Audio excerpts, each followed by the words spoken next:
For almost a century, people from all over the world visit the weighing house in Oudewater. Here they climb the original scales dating back to 1482, after which they receive a certificate stating that their weight is normal. It is believed people traveled to Oudewater to have their weight measured as early as the 16th century. For them, this was a matter of life and death, as they were being accused of witchcraft. To become absolved from such an accusation proved to be quite difficult. There were many different notions and fantasies regarding witches. Witches, for example, were thought to be as light as a feather and able to fly. They were unable to cry, and that they were conspiring with the devil. Various tests and experiments could establish whether the accused was indeed a witch or not. For example, by trying to make the accused cry. Around 80% of those convicted were female. Many of them would be thrown into the water with hands and feet tightly bound. If the victims didn't sink, they were considered a witch. Or they were placed on the scales. Witches hardly weigh anything. This is, of course, what people believed at the time. Due to this practice of measuring weight, Oudewater has become a legacy. Is it such a bad thing, then, to be accused of witchcraft? It certainly is. These so-called witches were often burnt alive. In Europe, the prosecution of witches became a real plague, which lasted from the 14th century right up until late 18th century. It's been estimated that around 100,000 people have been accused of witchcraft and prosecuted.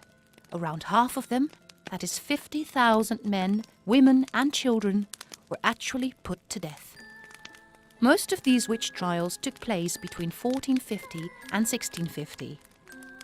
Witch hunting has become a dark page in our history. Our history? Yes, even in the Low Countries, innocent people were being accused of witchcraft, tortured and executed.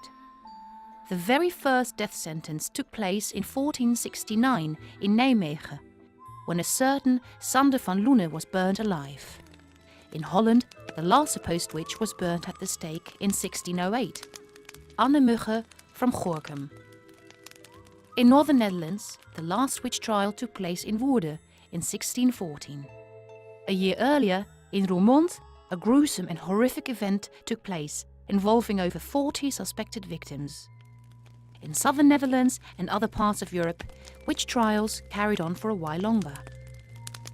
We don't know when the weighing of people in Oudewater began. It is believed hundreds of measurements took place. The documentation of only a handful of these awarded certificates in Oudewater survived.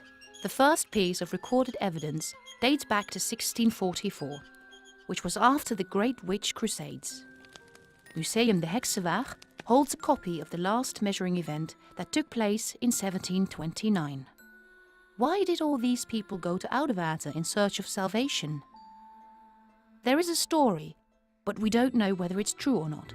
Around 1550, a woman was placed on the scales in Polsbroek, near Oudewater. Emperor Charles V was travelling through town, and to honour him, they decided to measure the woman again.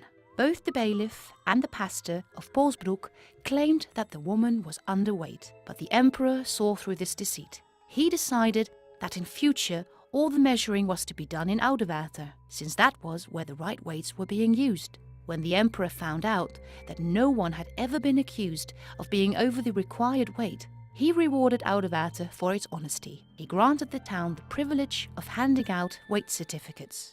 With a certificate approved by the emperor, the accused was now free to go. The scales in Oudewater had lured in many people from far beyond the country borders, also frequently from the area currently belonging to Germany.